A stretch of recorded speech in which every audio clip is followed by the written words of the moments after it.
Saidabad police ने 4 अगस्त को Singareni colony में पेश आए मोहम्मद फसी अहमद आमिर के कत्ल के मुकदमे को हल करते हुए 21 साल ऑटो रिक्शा ड्राइवर को गिरफ्तार कर लिया। पुलिस के मुताबिक इब्तिदाई तहकीकात से पता चला है कि मुलजिम की मकतूल के साथ काफी अरसे से जाती रंजिश थी और दोनों के दरमियान अक्सर झगड़े होते रहते थे। पुलिस का कहना है कि वाक़े के रोज सुबह दोनों के दरमियान दोबारा झगड़ा हुआ, जिसके दौरान मुलजिम ने मुबैना तौर पर नारियल छिलने के कत्ते से मकतूल की गर्दन और सर पर वार किए, जिसके नतीजे में उसकी मौके पर ही मौत हो गई। पुलिस के मुताबिक वारदात के बाद मुलजिम ऑटो रिक्शा में फरार हो गया और सबूत मिटाने की गर्ज से कत्ल में इस्तेमाल होने वाला हथियार सरोनगर तालाब में फेंक दिया। माददा पुलिस ने मुलजिम के कब्जे से कपड़े, ऑटो रिक्शा और मोबाइल फोन जब्त कर लिया, जबकि डिजास्टर रिस्पांस फोर्स की मदद से सरोनगर तालाब से हथियार भी बरामद कर लिया गया। गिरफ्तार मुलजिम की शनाख्त 21 साल सुमन पेशे से ऑटो ड्राइवर साकिन सिंगरनी कॉलोनी सईदाबाद के तौर पर हुई है। सईदाबाद पुलिस के मुताबिक ये कार्रवाई चारमीनार जोन के आला पुलिस अफसरान की निगरानी में अंजाम दी गई।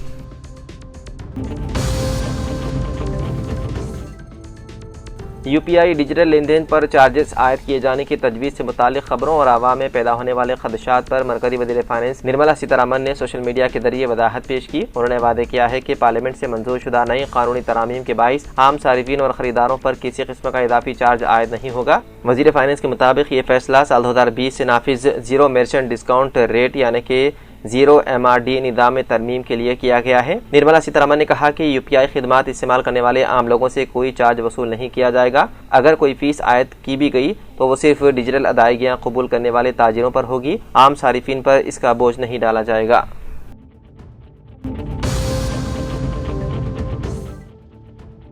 तेलंगाना के director of medical education doctor N Vani ने नीलोफर अस्पताल की एक मुलाजिमा को सरकारी अस्पताल के अद्वियात खानगी मेडिकल स्टोर्स को फरोख्त करने के इल्जाम में मुलाजिमा से बरतरफ कर दिया। एक रिपोर्ट में मुबैना बदनवानी सामने आने के बाद DME ने मामले की तहकीकात के लिए कमेटी तश्कील दी थी। कमेटी की रिपोर्ट की बुनियाद पर एस मंजूला को मरीजों की देखभाल की खिदमत से बरतरफ कर दिया गया। मीडिया से गुफ्तगू करते हुए डॉक्टर एन वानी ने कहा कि हुकूमत ने इस मामले को इंतहाई संजीदगी से लिया है। इंतजामी सतह पर कुछ कोताहियां पाई गई हैं और मुतल्लिक़ा हुकाम को अपनी जिम्मेदारियां संजीदगी से अदा करने की हिदायत दी गई। उन्होंने बताया है कि नीलोफर अस्पताल में इस नौयत के चंद अलग थलग वाक़यात पेश आए हैं। उनके मुताबिक मंजूला इस वक्त मफरूर है, जबकि अस्पताल के सुपरिटेंडेंट और रेजिडेंट मेडिकल ऑफिसर ने उसकी बरतरफी का हुक्म जारी कर दिया है। DME ने कहा कि यह भी मालूम किया जाएगा कि सरकारी अद्वियात किन खानगी मेडिकल स्टोर्स को फराहम की गई। इस सिलसिले में मंजूला के खिलाफ पुलिस में शिकायत दर्ज कराई जाएगी, जबकि ड्रग कंट्रोलर को भी इस वाक़े से आगाह किया जाएगा। डॉक्टर एन वानी ने मजीद बताया है कि अस्पताल में सफाई और सिक्योरिटी अमले के रजिस्टरों में भी बाज़ बेज़ाब्तगियां पाई गई हैं। उन्होंने अस्पताल इंतजामिया को 1 हफ्ते के अंदर उन खामियों को दूर करने की हिदायत देते हुए खबरदार किया कि बसूरत दीगर मुताल्लिक़ा जिम्मेदारान के खिलाफ कार्रवाई की जाएगी। तेलंगाना हाई कोर्ट ने तौहीन अदालत के एक मुकदमे में रियासती महकमे खजाना के सेक्रेटरी संदीप सुल्तानिया के खिलाफ बेलेबल वारंट जारी करते हुए उनकी गिरफ्तारी का हुक्म दिया है। अदालत ने कहा कि साल 2024 में जारी किए गए अपने हुक्म के मुताबिक सिकंदराबाद कंटोनमेंट बोर्ड को 33.42 करोड़ रुपए जारी किए जाने थे, ताहम अदालती हिदायत पर अमल नहीं किया गया। मजीद बरआं अदालत की जानिब से जारी किए गए 2 नोटिस के बावजूद सेक्रेटरी संदीप सुल्तानिया ने कोई जवाब दाखिल नहीं किया। जस्टिस ने मामले को संजीदगी से लेते हुए हैदराबाद पुलिस कमिश्नर को हिदायत दी है कि संदीप सुल्तानिया जहां कहीं भी मौजूद हों उन्हें गिरफ्तार करके अदालत में पेश किया जाए। हाई कोर्ट ने अपने हुक्म में यह भी वादे किया है कि आइंदा अहकाम तक संदीप सुल्तानिया को मुकदमे के हर समात पर जाती तौर पर अदालत में हाजिर होना होगा। ये मामला अदालत के अहकाम पर अमल दरामद न करने से मुतालिक तौहीन अदालत के मुकदमे के तहत ज़ेर समात है, जिसकी आइंदा समात में मजीद कार्रवाई मुतवक्के है।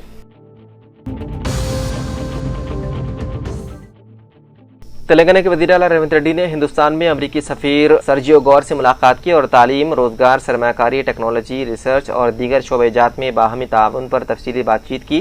नई दिल्ली में आधे घंटे तक जारी रही इस मुलाकात में रेवंत रेड्डी ने कहा कि तेलंगाना में काबीनी, रोजगार, सरमायाकारी और जदीद टेक्नोलॉजी के तहकीकी शोबों में अमरीका के साथ इश्तिराक को मजीद मुस्तहकम बनाने की जरूरत है। उन्होंने आला तालीम के लिए अमरीका जाने वाले तेलंगाना के तलबा को वीज़े की तादाद में इजाफा, वीज़ा अपॉइंटमेंट्स की बरवक्त फराहमी, इंटरव्यू स्लॉट बढ़ाने और वीज़ा दरख्वास्तों की जल्द यकसोई पर जोर दिया। रेवंत रेड्डी ने अमरीका में मुख्तलिफ शोबेजात में खिदमात अंजाम देने वाले तेलंगाना प्रोफेशनल्स को दरपेश मसाइल से अमरीकी सफ़ीर को वाकिफ करवाया। उन्होंने H1B वीज़ा की प्रोसेसिंग, रिन्यूअल और वीज़ा स्टैंपिंग के अमल को मजीद आसान और तेज बनाने पर जोर दिया, जबकि वीज़ा क़वानीन में इम्कानी तब्दीलियों से तलबा को पेशगी तौर पर आगाह करने की दरख्वास्त की गई है।